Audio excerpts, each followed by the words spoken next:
अच्छा तो फिर से गुलाब सिंह इस पाठ का भाषा अभ्यास के बारे में विचार चल रही थी। फिर से वही भाषा अभ्यास के बारे में आज तो विचार करेंगे, लेकिन पिछले अवधि में या बैक पीरियड में हमें विलोम शब्द के बारे में विचार किया गया था। आज जो अनुरूपता की स्टार्ट हो जाती है, ವಿದ್ಯಾರ್ಥಿಗಳೇ ಈಗಾಗಲೇ ಗುಲಾಬ ಸಿಂಹ ಈ ಒಂದು ಪಾಠದ ಮೇಲೆ ಬರುವಂತ ಭಾಷಾ ಅಭ್ಯಾಸವನ್ನ ಕೈಗೆತ್ತಿಕೊಂಡಾಗ ಅಲ್ಲಿ ವಿಲೋಮ ಶಬ್ದಗಳ ಬಗ್ಗೆ ನಾವು ಹಿಂದಿನ ಅವಧಿಯಲ್ಲಿ ಅಧ್ಯಯನ ಮಾಡಿದ್ದು. ಇವತ್ತಿನ ದಿವಸ ಅನುರೂಪತಾ ಅಂತ ಬರುತ್ತೆ, ಅನುರೂಪತೆ ಅಂತ ಹೇಳ್ತಾ ಇದೀವಿ ಕನ್ನಡದಲ್ಲಿ. ಆ ಅನುರೂಪತೆಯ ಭಾಗವನ್ನು ತಗೊಂಡು ನಾವು ಆ ಪದಗಳನ್ನು ಯಾವ ರೀತಿಯಾಗಿ ಜೋಡಿಸಬೇಕು ಅಥವಾ ಯಾವ ರೀತಿಯಾಗಿ ಅನುರೂಪವಾಗಿರುವಂತಹ ಪದವನ್ನು ಬರೀಬೇಕು. ಇಲ್ಲಿ ಮೊದಲನೇ ಒಂದು ಪದ ಕೊಟ್ಟಿರ್ತಾರೆ, ಅದಕ್ಕೆ ಅನುರೂಪವಾಗಿರುವಂತಹ ಒಂದು ಪದ ಇರುತ್ತೆ. ಅದೇ ರೀತಿಯಲ್ಲಿ ಇನ್ನೊಂದು ಪದ ಇರುತ್ತೆ, ಇದಕ್ಕೆ ಅನುರೂಪವಾಗಿರುವಂತಹ ಪದ ನಾವು ಬರೀಬೇಕು. पहले एक खंड में जो शब्द दिया जाते हैं और उसकी अनुरूपता यहाँ है. केला की अनुरूपता पीला रंग, यह केला की अनुरूपता है. और उसी तरह सेब एक पद दिया गया है, वो सेब का अनुरूपता शब्द वहां पर लिखना चाहिए. और उसी तरह सेब फल दिया गया है और गाजर का शब्द लिखना चाहिए. और नागपुर संतरा या फ्रूट का नेम है और कश्मीर यहाँ पर एक शब्द लिखना चाहिए. कपड़ा नापना और टोमेटो यहाँ पर अनुरूपता शब्द लिखना चाहिए. लेकिन यही शब्दों को अनुरूपता लिखने के लिए हम पहले ही खंड में क्या दिया गया है वही शब्द की अनुरूपता के साथ सेब की जो पद यहाँ पर लिखना चाहिए. केला किस उसका रंग क्या है? पीला रंग. केला का रंग पीला. और सेब का यहाँ पर जो रंग दिया है ना, फर्स्ट एक वर्ड का केला शब्द का रंग दिया है, पीला रंग दिया है. सेब एक फ्रूट का नेम है, सेब फ्रूट है या फल है. वो फल का रंग किस तरह रहता है? लाल रंग की रहती है. इस तरह केला ये पीला रंग, सेब ये लाल रंग. और सेब ये फल है. सेब क्या है? फल है. और गाजर क्या है? गाजर फल नहीं, गाजर क्या है? गाजर सब्जी है. लेकिन यहाँ पर सब्जी लिखना चाहिए. और नागपुर यहाँ पर संतरा. संतरा क्या है? नागपुर में संतरा जो पैदा होती है, इसके लिए नागपुर संतरा. और कश्मीर, कश्मीर यहाँ पर दिया गया है, अनुरूपता शब्द क्या है? सेब. और कपड़ा नापना. नापना का अर्थ क्या है? अಳತೆ ಮಾಡುವುದು, जो मेजरमेंट करना. और कपड़ा नापना. टोमेटो दिया गया है, टोमेटो का यहाँ पर शब्द क्या लिखना चाहिए? तोलना. और इस तरह केला पीला रंग, सेब लाल रंग, सेब फल, गाजरा सब्जी. और नागपुर संतरा, कश्मीर सेब. और कपड़ा नापना, टोमेटो यहाँ पर तोलना. इस तरह अनुरूपता पद है. फिर से एक बार देखिए. सेब लाल रंग यहाँ पर लिखना चाहिए, लाल रंग. और गाजर, गाजर का जो क्या है? गाजर, गाजर सब्जी है, जो गाजर सब्जी. कश्मीर यहाँ पर सेब. टोमेटो, टोमेटो यहाँ पर तोलना. और इस तरह यहाँ पर लाल रंग और यहाँ पर सब्जी और सेब और क्या है लास्ट अंत में जो तोलना, यही शब्द जो लिखता है वो शब्द को हमें क्या कहती है, अनुरूपता शब्द कहा जा सकती है। और फिर से अन्य वचन लिखिए, या अन्य वचन लिखिए बहुत ही इंपॉर्टेंट है एग्जामिनेशन के लिए आपको। जो अन्य वचन लिखिए, वचन में दो प्रकार है, वहां पर एक वचन और बहुवचन। यहाँ पर एक वचन में पद या शब्द दिया जाती है, वो शब्द को बहुवचन में ट्रांसलेशन करना ही आवश्यक है। और बहुवचन में शब्द दिया जा सकता है और वही शब्द को क्या करना चाहिए, एक वचन में लिखना की जरूरत है यहाँ पर। इस तरह का अन्य वचन लिखिए, अन्य वचन लिखिए। अन्य इसका मतलब क्या है, जो ಬೇರೆ ಬೇರೆ ವಚನಗಳಲ್ಲಿ ಬರೆಯಿರಿ ಅಂತ। ಬೇರೆ ವಚನಗಳಲ್ಲಿ ವಚನಗಳನ್ನು ತೆಗೆದುಕೊಂಡಾಗ ಏಕವಚನ ಮತ್ತು ಬಹುವಚನ ಅಂತ ಹೇಳ್ತೀವಿ। ಈ ಏಕವಚನ ಮತ್ತು ಬಹುವಚನ ತೆಗೆದುಕೊಂಡಾಗ ಪರೀಕ್ಷೆಯಲ್ಲಿ ಕೆಲವೊಂದು ಸಲ ಏನ್ ಮಾಡ್ತಾರೆ ಅವರು ಅಂತಂದ್ರ ಏಕವಚನದಲ್ಲಿ ಕೊಟ್ಟು ಬಹುವಚನಕ್ಕೆ ಬರೆಯಲು ಹೇಳ್ತಾರೆ ಅವರು, ಅಥವಾ ಬಹುವಚನದಲ್ಲಿ ಕೊಟ್ಟು ಏಕವಚನದಲ್ಲಿ ಆ ಪದವನ್ನ ವ್ಯಕ್ತಪಡಿಸಲಿಕ್ಕೆ ನಿಮಗೆ ಕೇಳಿರುವಂತದ್ದು। ಇದು ಪ್ರತಿಯೊಂದು ಕ್ವಶನ್ಸ್ ಪೇಪರ್ ನಲ್ಲಿ ಒಂದಂಕದ ಪ್ರಶ್ನೆ ಇರುತ್ತೆ। ಅಂದ್ರೆ ಅಲ್ಲಿ ನಾವು ಏನ್ ಮಾಡ್ತೀವಿ, यहाँ पर वचन अन्य वचन लिखिए, इस तरह वहां पर जो प्रश्न दिया देती है। लेकिन चीजें क्या है, ये बहुवचन का पद है। चीजें है ना, ये चीजें बहुवचन का जो शब्द है, ये शब्द एक वचन में लिखना चाहिए। लेकिन यहाँ पर बहुवचन का पद दिया है चीजें, ये चीजें पद को जो चेंज करना एक वचन में वो शब्द बदल होना चाहिए। इसके लिए वहां पर क्या लिखना चाहिए, चीज। चीजें का शब्द क्या होती है, चीज। लेकिन जे यहाँ पर ये प्रत्यय है ना, वो ये प्रत्यय कैंसल होती है। इसके लिए चीजें पद एक वचन में चीज इस तरह होती है। और रास्ता, यहाँ पर रास्ता दिया गया है, ये इस शब्द सेम ही रहता है रास्ता, लेकिन इसमें कोई अंतर नहीं है। इसमें रास्ता जो आ प्रत्यय आती है, वो आ प्रत्यय को यहाँ पर ता लिखना संदर्भ में क्या हो सकती है, त प्लस आ होती है। त प्लस आ मिलकर क्या हो गई है, ता हो गई है ना।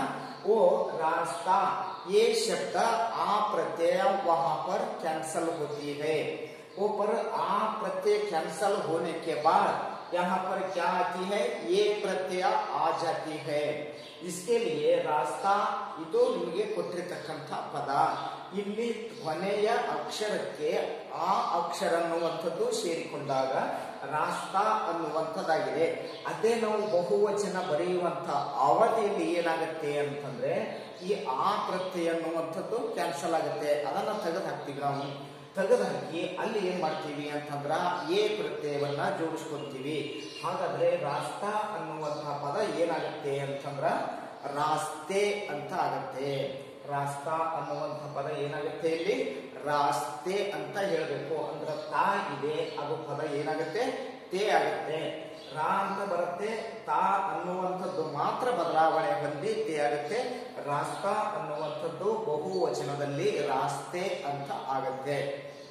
ಅದೇ ರೀತಿಯಾಗಿ ಫಲ್ ಅಂತಿದೆ, जो फल यही शब्द हिंदी में जो कुछ भी जो बदल नहीं हो सकता है, ಫಲ್ ಅನ್ನುವಂತಹ ಪದ ಇದೆ, ಅದು ಹಿಂದಿಯಲ್ಲಿ ಹಾಗೇನೆ ಉಳಿದುಕೊಳ್ಳುತ್ತೆ, ಅದರಲ್ಲಿ ಯಾವುದೇ ಬದಲಾವಣೆಗಳು ಆಗಲ್ಲ ಅಂತ। ಅಂದ್ರೆ ಫಲ್ ಅನ್ನುವಂಥದ್ದು ಫಲ್ ಅಂತಾಗಿಯೇ ಇರುತ್ತೆ ವಿನಃ ಅದಕ್ಕೆ ಯಾವುದೇ ಪ್ರತ್ಯಯಗಳನ್ನ ನಾವು ಅಲ್ಲಿ ಹಚ್ಚುವುದಿಲ್ಲ, ಅಥವಾ कोई प्रत्यय वहां पर याद न किए जा सकती है। इसके लिए फल है ना, जो सेम ही वर्ड वहां पर रहता है। और घर, यहाँ पर घर है, लेकिन घर भी जो चेंज नहीं होता है, घर सेम यहाँ पर वापस आ जा सकता है। घर घर अंत बरते, ಇಲ್ಲಿ घर ಅಂತ ಕೊಟ್ಟಿದ್ದಾರೆ, घर ಅಂತ ಬರುತ್ತೆ, ಇಲ್ಲಿ ಫಲ್ ಅಂತ ಕೊಟ್ಟಿದ್ದಾರೆ, ಫಲ್ ಅಂತ ಬರುತ್ತೆ। ಹಾಗಾದ್ರೆ ಈ ಎರಡೂ ಶಬ್ದಗಳು ಯಾವ ತೆರನಾಗಿದಾವ ಅದೇ ರೀತಿಯಲ್ಲಿ ಇರುವಂತಹ ಒಂದು ಪದಗಳ ಅರ್ಥವೇ ವಿನಃ ಅದರಲ್ಲಿ ಯಾವುದೇ ಬದಲಾವಣೆ ಅನ್ನುವಂಥದ್ದು ಇಲ್ಲ ಅಂತ. तदनंतर रुपये, रुपये ये शब्द बहुवचन का पद है. जो रुपये पद का बदलाव वहां पर चेंज किए के लिए आपको दिया गया है. रुपया ये बहुवचन का एक शब्द है. वो शब्द सिंगुलर वर्ड और एक वचन में क्या किया जा सकता है? रुपये. रुपये का शब्द क्या है? रुपया, रुपया, रुपया. यहाँ पर या आती है, ये कैंसिल होती है. ये कैंसिल होने के बाद यहाँ पर क्या आती है? या आ सकती है. या आ सकते हैं ना. जो रुपया, रुपये दिया है वो शब्द रुपया होती है. और आंके दिया गया है. आंके के ये प्रत्यय है. यहाँ पर ये प्रत्यय है. वो ये प्रत्यय हम क्या करना चाहिए? कैंसल करना चाहिए. बिकॉज यहाँ पर दिया है ना चीजे. चीजे का बहुवचन एक वचन क्या है? चीजे का एक वचन चीज. उसी तरह आंके है. आंके का एक वचन शब्द क्या है? आंक. लेकिन आंके है ना वो शब्द ये प्रत्यय है. वो ये प्रत्यय क्या हो सकता है? कैंसल होती है. ये प्रत्यय कैंसल होने के बाद वहां पर क्या आती है?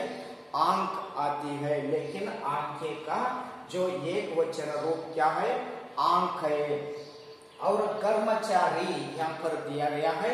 जो कर्मचारी पद यहाँ पर सेम ही रहता है. वहां पर जो बदला न हो सकता है. कर्मचारी ಅನ್ನುವಂತಹ ಏನು ಪದ ಇದೆ ಅದು ಹಾಗೇನೆ ಉಳಿದುಕೊಳ್ಳುತ್ತೆ. ಅದರಲ್ಲಿ ಯಾವುದೇ ಬದಲಾವಣೆ ಅನ್ನುವಂಥದ್ದು ಇಲ್ಲ. ಇನ್ನು ವ್ಯಾಪಾರಿ ಅನ್ನುವಂತಹ ಪದವನ್ನು ಕೊಟ್ಟಿದ್ದಾರೆ. ವ್ಯಾಪಾರಿ ಅನ್ನುವಂತಹ ಪದ ಇದನ್ನ ನಾವೇನ್ ಮಾಡಬೇಕು ಅಂತಂದ್ರೆ ಬಹುವಚನಕ್ಕೆ ಬದಲಾವಣೆಗೊಳಿಸಬೇಕು. ವ್ಯಾಪಾರಿ ಈ ಪ್ರತ್ಯಯ ಇತ್ತು ಅಂತಂದ್ರೆ ಯಾ ಪ್ರತ್ಯಯ ಹಚ್ಚಬೇಕಾಗತ್ತೆ. Therefore, यहाँ पर व्यापारी दिया है ना. वो व्यापारी पदों को तुम क्या करना चाहिए? बहुवचन में लिखना चाहिए. जो व्यापारी इस शब्द को बहुवचन में क्या हो सकता है? व्यापारियां हो सकता है. क्या होती है? व्यापारियां. लेकिन यहाँ पर व्यापारी वही एक शब्द है. लेकिन यहाँ पर या लिखना चाहिए. वो क्या हो सकता है? वो वर्ड व्यापारियां होती है. और रेवड़ी यहाँ पर दिया गया है. जो इसके लिए रेवड़ी पद का जो बहुवचन क्या होती है? रेवड़िया. बिकॉज यहाँ पर है ना ई प्रत्यय है. जो ई प्रत्यय व्यापारी वहां पर ई प्रत्यय है. ई प्रत्यय जो कैंसल करने के बाद हमें क्या किया? व्यापारिया किया गया है. उसी तरह यहाँ पर रेवड़ी एक पद दिया है. यहाँ भी ई प्रत्यय है. जो ई प्रत्यय कैंसल करना चाहिए. ई प्रत्यय कैंसल होने के बाद क्या होती है? रेवड़िया होती है. वहां पर व्यापारी व्यापारियां हो गई है. उसी तरह यहाँ पर रेवड़ी रेवड़िया होती है. ಇಲ್ಲಿ ರೇವಡಿ ಅನ್ನುವಂತಹ ಪದವನ್ನು ಕೊಟ್ಟಿದ್ದಾರಲ್ಲ, ಅಲ್ಲಿ ಈ ಪ್ರತ್ಯಯ ಅನ್ನುವಂಥದ್ದಿದೆ. ಆ ಈ ಪ್ರತ್ಯಯ ಅನ್ನು ನಾವೇನ್ ಮಾಡಬೇಕು ಅಂತಂದ್ರೆ ಕ್ಯಾನ್ಸಲ್ ಮಾಡಬೇಕು. ಅದನ್ನ ತೆಗೆದು ಹಾಕಬೇಕು. ಆ ಈ ಪ್ರತ್ಯಯನ ತೆಗೆದು ಹಾಕಿ ಅಲ್ಲಿ ಯಾ ಪ್ರತ್ಯಯವನ್ನ ಸೇರಿಸಬೇಕು. ಅದು ಏನಾಗುತ್ತೆ ಅಂತಂದ್ರ ರೇವಡಿಯ ಅಂತ ಆಗುತ್ತೆ. ವ್ಯಾಪಾರಿ ವ್ಯಾಪಾರಿಯ, ರೇವಡಿ ರೇವಡಿಯ. ತದನಂತರ ದುಕಾನ್ ಅಂತ ಪದ ಇದೆ. ಇಲ್ಲಿ ಈ ದುಕಾನ್ ಅಂತ ಪದವನ್ನು ತೆಗೆದುಕೊಂಡಾಗ ಇಲ್ಲೇನಾಗುತ್ತೆ ಅಂತಂದ್ರೆ ದುಕಾನ್ ಅನ್ನುವಂಥ ಪದ ಯಾವ ರೀತಿಯಾಗಿ ನಾವು ಅದನ್ನು ಬದಲು ಮಾಡಬೇಕು ಅಂತ ನೋಡ್ಕೊಂಡ್ರೆ ಇಲ್ಲಿ ವಿದ್ಯಾರ್ಥಿಗಳೇ ದುಕಾನ್ ಅನ್ನುವಂಥ ಪದವನ್ನ ಏನಾಗುತ್ತೆ ಅಂತಂದ್ರ ನ ಪ್ರತ್ಯಯ ಇದೆ, ಅ ಪ್ರತ್ಯಯ ಇದೆ. ಅದಕ್ಕೆ ನಾವು ಏನ್ ಮಾಡ್ಬೇಕು ಅಂತಂದ್ರೆ ಎ ಪ್ರತ್ಯಯವನ್ನ ಹಚ್ಚಬೇಕು. ಹಾಗಾದ್ರೆ ದುಕಾನ್ ಅನ್ನುವಂಥ ಪದ ಏನಾಗುತ್ತೆ? ಇಲ್ಲಿ ದುಕಾನೆ ಅಂತ ಆಗುತ್ತೆ. ದುಕಾನ್ ಅನ್ನುವಂಥ ಪದ ಏನಾಗುತ್ತೆ? ಎ ಪ್ರತ್ಯಯವನ್ನ ತೆಗೆದುಕೊಳ್ಳುತ್ತೆ. ಅಂದ್ರೆ दुकाने अंतर्गत। लेकिन फिर से हम विचार करेंगे। यहाँ पर चीजें ये प्रत्यय है या शब्द क्या हो गई है, चीज हो गई है। और रास्ता आ प्रत्यय है जो ये प्रत्यय जोड़कर लिखती है रास्ते। फल ये शब्द सेम रहती है, फल ये फल। और घर जो भी कुछ जो बदल नहीं होता है। रुपये रुपये दिया है रुपया। और आंखें दिया है आंख। कर्मचारी ये शब्द फिर से वापस वही शब्द आती है, कोई बदला नहीं है। और व्यापारी, व्यापारियां, रेवड़ी, रेवड़ियां, और दुकान, दुकानें। इस तरह यहाँ पर अन्य वचन का जो भाषाभ्यास है वो अन्य वचन का भाषाभ्यास जो समाप्त हो गई है। और बाद में हम क्या विचार करना चाहिए, प्रत्येक शब्द के अंतिम अक्षर से एक और शब्द बनाइए। यहाँ पर प्रत्येक जो शब्द के अंतिम यहाँ पर दिया गया है सेब है ना, वो सेब किस तरह जो बदल दिया है, प्रत्येक शब्द के अंतिम अक्षर से एक और शब्द बनाइए। ये पहले शब्द दिया है सेब, सेब के अंतिम पद क्या है, वहां पर ब है, जो ब की स्टार्ट करते हैं, जो बंदर। आगे का वर्ड क्या है, र है, र दे यहाँ पर जो प्रारंभ करती है रंग। लास्ट वर्ड क्या है, गरम। ये शब्द यहाँ पर ग है ना, जो पद गरम से प्रारंभ होती है। इस तरह प्रत्येक शब्द के एक एक शब्द लिखना चाहिए, 1 2 3 4। लेकिन यहाँ पर सेब है, लास्ट वर्ड ब है, वही शब्द से हमें प्रारंभ करना चाहिए, बंदर।